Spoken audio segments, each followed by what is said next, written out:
그의 이름은 가하스.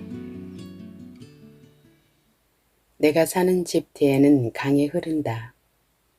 아침마다 나는 종종 강가를 산책하곤 하는데 어느 때부터인가 한 사람이 자주 내 눈에 띄기 시작했다.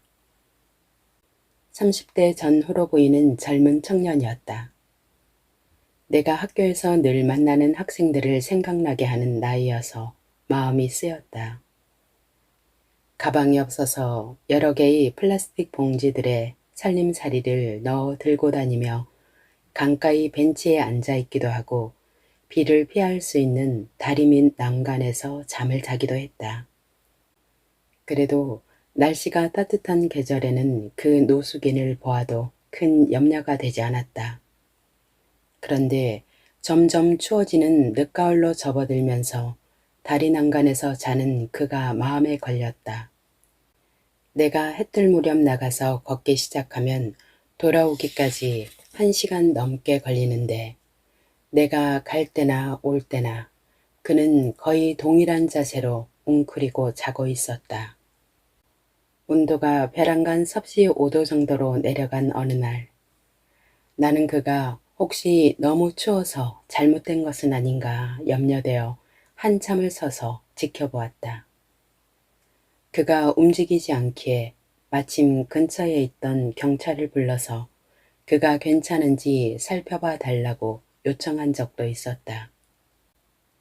도시만 해도 노숙인 쉼터가 무수히 많은데 그는 왜 이 난간에서 슬리핑백도 없이 자고 있을까? 나는 그게 늘 궁금하고 걱정도 되었다. 아침에 개를 산책시키느라 강가에서 만나곤 하는 나의 이웃은 내게 그 노숙인을 조심하라며 산책길을 반대 방향으로 하는 것이 좋겠다는 제안까지 했다. 저런 노숙인은 많은 경우 마약을 함으로 언제 어떤 짓을 할지 모른다는 것이다. 늦가을에서 초겨울로 들어설 때 아침 산책을 끝내고 집에 돌아오면 따뜻하고 포근하다. 온기를 느끼며 나는 커피를 내리고 아침 식사 준비를 한다. 그럴 때마다 내 집 바로 가까이에서 웅크리고 자는 그 노숙인이 마음에 걸렸다. 거대한 사회정의 담론과 상관없이 그 사람에게 담요 한 장 또는 따뜻한 커피와 빵을 나누는 게 뭐가 그리 어려운 것일까?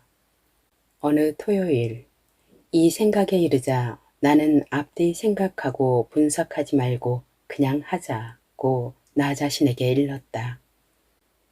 산책길에 가볍고 따뜻한 담요 한 장을 바퀴가 달린 가방에 넣어 나갔다.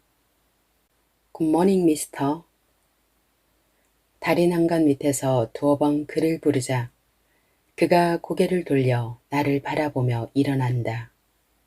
나는 경사진 난간으로 올라가 그에게 작은 가방과 그 속이 담요를 건넸다. 당신에게 필요한 것 같아서 가방과 담요를 가지고 왔어요. 이 담요가 매우 따뜻해요. 그렇지만 혹시 불필요하면 내가 다시 가져가도 됩니다. 정말 고맙습니다. 그는 웃으며 일어났고 얼른 담요와 가방을 받았다. 그날 나는 그의 얼굴을 정식으로 처음 보았고 그의 목소리를 처음으로 들었다. 나는 제안했다.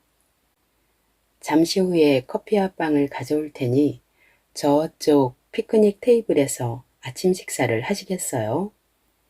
그는 환하게 웃으며 참 좋다, 고맙다는 말을 계속했다. 그에게 가방과 담요를 건네고 나는 산책을 시작했다. 되돌아오며 보니 그는 보랏빛 담요를 덮고 더는 몸을 움츠리지 않은 채 편안하게 누워 있었다. 내 마음에 작은 미소가 번졌다. 집에 돌아와 커피를 내리고 빵을 토스터에 굽고 달걀 프라이를 2개 하고 사과 1개를 씻어서 약속한 피크닉 테이블로 갔다.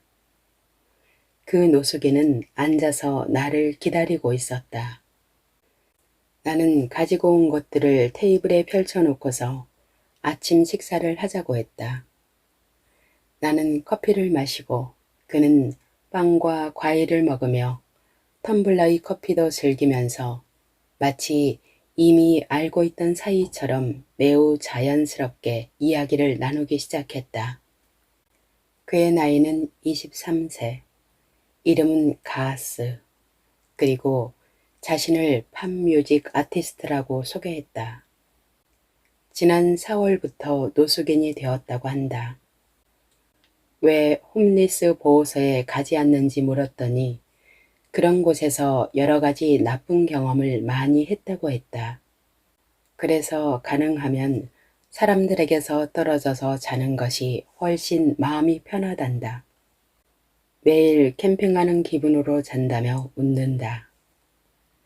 그는 피자 레스토랑에서 오후 5시부터 밤까지 일한다고 했다.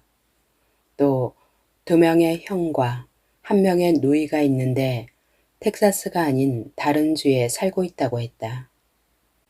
자기의 친한 친구가 한 달 후에 방을 하나 얻으면 함께 지낼 수 있다면서 날씨가 더 추워지기 전에 다리 및 캠핑 생활을 끝낼 수 있을 것이라고 한다. 내가 이런저런 질문을 하자 그는 참으로 많은 이야기를 한다. 마약은 하지 않으며 자신은 모든 사람은 서로 형제 자매이거나 친족이라 생각한다고. 그것이 자신의 인간관과 세계관이라 한참 이야기했다. 나는 그에게 그것이 바로 코즈모폴리터니즘 정신이라 하면서 내가 중요하게 생각하는 사상이라고 대화를 이어갔다. 그는 이러한 자신의 인생 철학에 중요한 영향을 끼친 사람이 닐 디그레스 타이슨이라는 천재 물리학자라고 했다. 나는 그와의 대화를 메모한 후 집에 돌아와 천재 물리학자 타이슨이 누구인지 찾아보기까지 했다. 이렇게 한 사람 한 사람은 저마다 참으로 다양한 삶의 이야기들을 품고 살아간다. 노숙인으로만 기억하던 그 사람의 얼굴을 다시 보고 고유명사인 이름을 알게 되면서 그는 내게 더 이상 노숙인이라는 이슈가 아니다. 이 세상의 유일무이한 존재인 고유한 얼굴을 지닌 인간으로 다가오는 것이다. 에마뉴엘 레비나스의 말, 인간의 얼굴은 윤리적 자리이며 얼굴에서 윤리가 시작한다의 심오성을 구체적인 일상 세계에서 다시 상기하게 된 만남이었다. 각각의 인간 그 개별적 얼굴의 존엄성을 보지 않고 법과 정의를 외치는 사람들, 개별적 얼굴에 따스한 시선을 두지 못하는 자들이 내미는 정의와 평등을 나는 신뢰하지 못한다.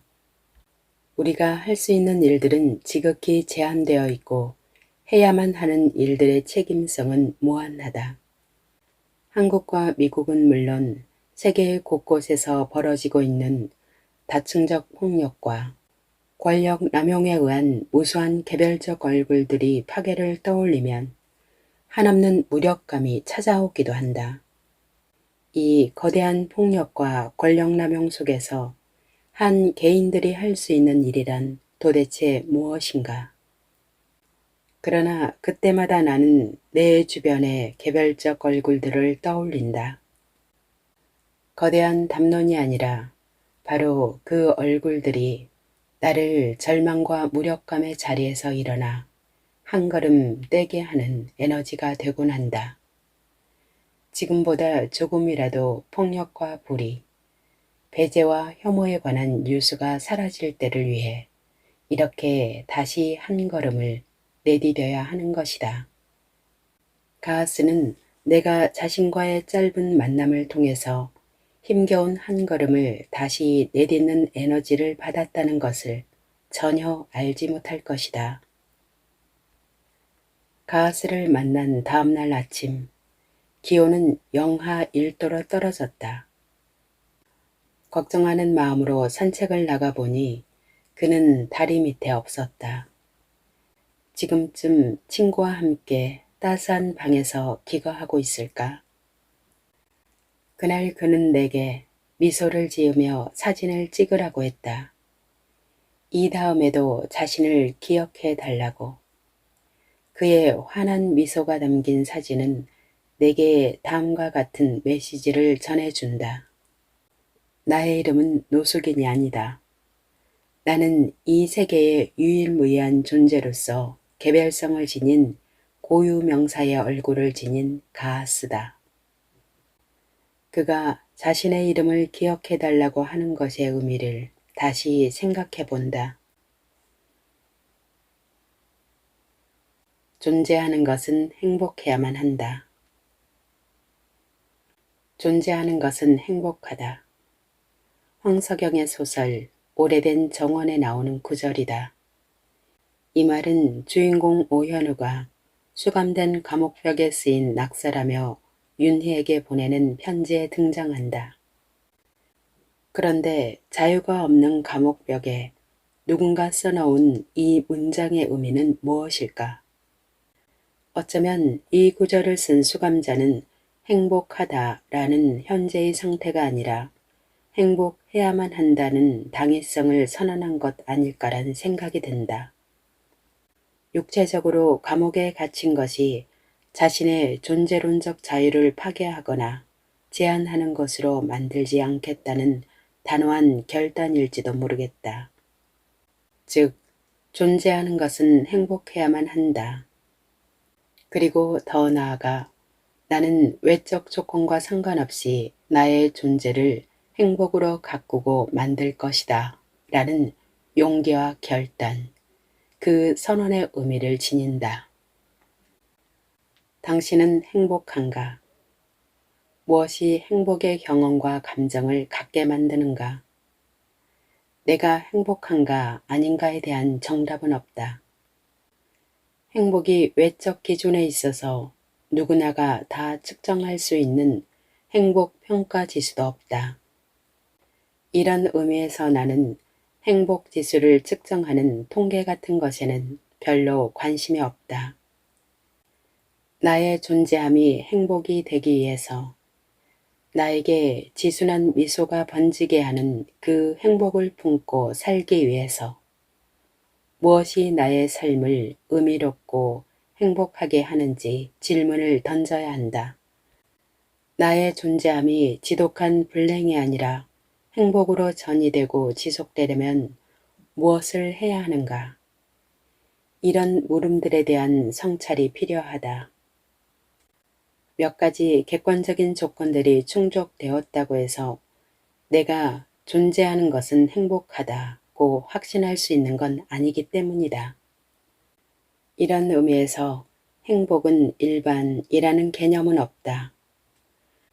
누군가를 향한 그리움에 심장이 뛰고 자연이든 인간의 예술이든 아름다운 것을 보고 들으면서 지순한 미소를 짓고 기브앤테이크의 틀을 훌쩍 넘어서는 우정을 나누고 몸과 마음과 정신의 친밀한 사랑을 만들어가는 삶.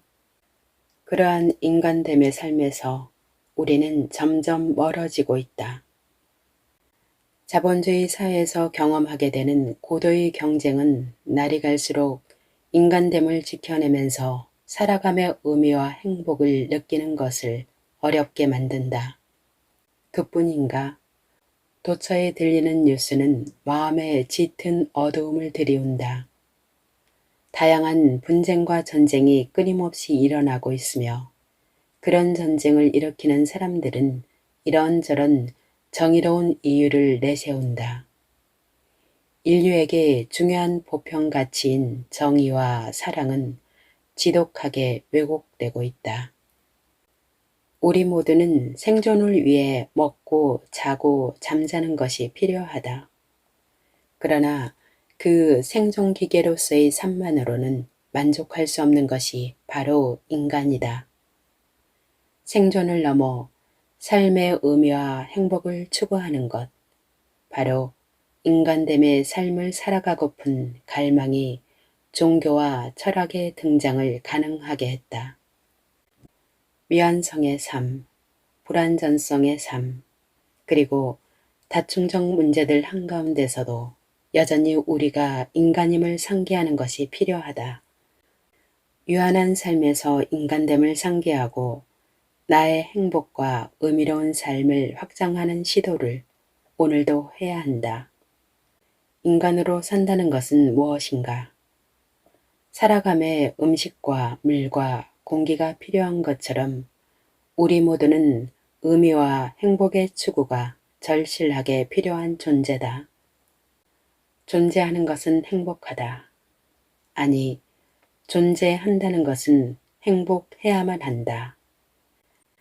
그러기 위해서 오늘도 나는 치열하게 나 자신과 대화하고 유일무이한 내 삶을 소중하게 가꾸는 것이 무엇인지 성찰하고 외부 조건과 상관없이 나의 존재함이 행복으로 이어지는 것들을 부단히 시도해야 한다. 그렇지 않을 때 존재한다는 것은 불행하다는 냉소적인 삶을 이어가야 하기 때문이다. 그래서 이 선언으로 하루를 연다. 존재한다는 것은 행복해야만 한다. 행복해야만 하는 것, 행복할 권리는 바로 나와 너의 존재함이 권리다. 나의 재산은 무엇인가? 서울은 물론 내가 사는 텍사스 포트워스시를 포함해서 한 도시에서 내가 좋아하는 공간은 미술관이다. 특정한 전시를 보지 않더라도 미술관에 가는 것은 언제나 특별하다. 미술관은 내게 일상 너머의 세계를 초대하는 탈일상성의 공간이며 새로운 삶의 가능성을 엿보게 하는 제3의 공간이다. 그래서 굳이 전시를 보지 않더라도 시간이 조금이라도 나면 미술관에 즐겨 간다. 동료나 가까운 지인들과 시간을 가질 때 소위 맛집이나 유명한 카페가 아니라 미술관 카페에서 커피를 마시거나 식사를 한다. 미술관은 일상적 삶에서 눌려 있거나 잊었던 나의 낙꿈의 세계를 다시 환기시키고 새로운 세계에 대한 열정과 갈망을 불러일으키기 때문이다. 미술관을 굉장히 좋아하지만 미술관 전시회에 갈 때마다 마음이 즐거운 것만은 아니다. 예술가, 예술가의 작품, 그리고 둘 사이에 자리 잡은 거대한 자본, 이 세 개의 축이 지닌 깊은 딜레마를 피하기 어렵기 때문이다. 2023년 호암미술관에서 열린 김환기 회고전에 간 적이 있다. 처음 가본 호암미술관 공간 자체는 내 기대가 커서였는지 다소 실망스러웠지만 미술관 주변이 숲과 나무들은 인간의 건축물보다 훨씬 감동적인 장면을 내게 선사해 주었다. 김환기의 작품은 고가로 유명하다. 한국 화가의 고가 작품 10개 중 이중섭의 소를 제외한 9개가 김환기의 작품이라 한다. 최고가 132억 원에 팔렸다는 김환기의 우주는 물론 이번 전시에 포함되지 않았다. 거액으로 작품이 거래되는 대부분의 경우가 그렇듯 김환기 자신은 그 거액과는 거의 상관없는 삶을 살다가 죽음을 맞이했다. 그런데 이렇게 작가, 작품, 경매가라는 세 개의 축 사이에서 맴도는 예술 작품들에서 우리는 무엇을 느끼고 경험하고 그 경험은 나의 삶에 어떠한 변화를 가져오는가? 전시회에서 작품을 보기 전과 후 나의 삶에 어떤 작은 변화라도 일어나는가? 아니면 일시적인 심미적 엔터테인먼트에 지나지 않는 것인가? 이런 생각을 하면서 김환기의 작품을 보다가 내 눈을 강렬하게 끄는 것이 있었다. 그의 글이었다. 내 재산은 오직 자신뿐이었으나 갈수록 막막한 고생이었다. 이제 자신이 똑바로 섰다. 한눈 팔지 말고 나는 내 일을 밀고 나가자. 그 길밖에 없다. 이 순간부터 막막한 생각이 무너지고 진실로 희망에 가득 차다. 1967년 10월 13일 김한기 뉴욕 일기에서. 김한기가 1913년 4월 3일 생이니 뉴욕에서 이 글을 쓸 당시 그는 만 54세였다. 내 재산은 오직 자신뿐이라는 것. 이런 인식을 하면서 그는 그 재산을 똑바로 세우고 자신의 일을 밀고 나가자는 용기와 결단을 한다. 진실로 희망에 가득 차다 라는 그의 고백은 값싼 희망이 아닌 값진 희망의 선언이다. 우리의 통념으로는 경제적, 물적 토대를 가능하게 하는 것들을 재산이라고 한다. 그런데 근원적으로 중요한 재산은 다름 아닌 나 자신임을 그는 깨우쳐 준다. 내 재산은 오직 자신이라는 절절한 글을 마주하면서 돌연히 김한기라는 이름이 132억 원의 작품을 만든 예술가가 아니라 무수한 삶의 문제들과 씨름한 인간 김한기로 내게 다가왔다. 잠 못 이루는 수많은 나날을 견뎌내면서 고통과 어려움을 넘어서서 내면의 갈망과 열정을 뿜어내고자 치열하게 고뇌하는 한 명의 사람으로 다가왔다. 이 글과 마주하고 나니 그의 작품들이 내게 여러 가지 새로운 질문들을 던지는 것 같았다. 내게 다가오는 특정한 책과 음악이 그러하듯 이러한 작품은 새로운 세계로 나를 연결하는 다리들이다. 그 무엇보다 중요한 재산은 오직 자신이라는 치열한 선언, 그 선언을 내 속에 각인시킨다. 그리고 새로운 질문을 품는다. 나에게 중요한 재산은 무엇인가? 그 재산은 나의 삶을 어떻게 구성하게 하는가? 어떻게 그 재산을 지켜내고 가꾸고 확장할 것인가? 잘 들으셨나요? 오늘 함께한 모든 존재는 행복할 권리가 있다. 이 책은 철학 박사 강남순 교수님이 전하는 행복에 관한 철학 에세이입니다. 행복이란 무엇인가? 라는 영원한 질문을 우리 각자의 삶으로 끌어와 스스로에게 질문하고 답을 찾아가도록 따뜻하게 안내하고 있습니다. 특히 미소는 이 책이 중요한 메타포인데요. 내가 언제 누구와 함께 무엇을 할 때 진심으로 미소 지었는지 돌아보게 하며 그 순간들이 바로 우리의 행복임을 깨닫게 해줍니다. 사회적 성공이나 금전 같은 외부 조건이 아니라 나 자신을 있는 그대로 인정하고 소중한 이들과의 관계 속에서 그리고 이 세계 안에서 미소를 찾아가는 지혜를 발견할 수 있을 겁니다. 이 책은 고립과 허물을 느끼는 오늘날이 우리에게 나와 나, 나와 너, 그리고 나와 세계가 함께 행복해지는 길을 깊이 성찰하도록 돕습니다. 복잡한 철학적 개념도 작가님의 따뜻한 시선과 일상 경험을 통해 쉽고 묵직하게 다가옵니다. 잊지 마세요. 우리는 존재하기 때문에 행복해야만 합니다.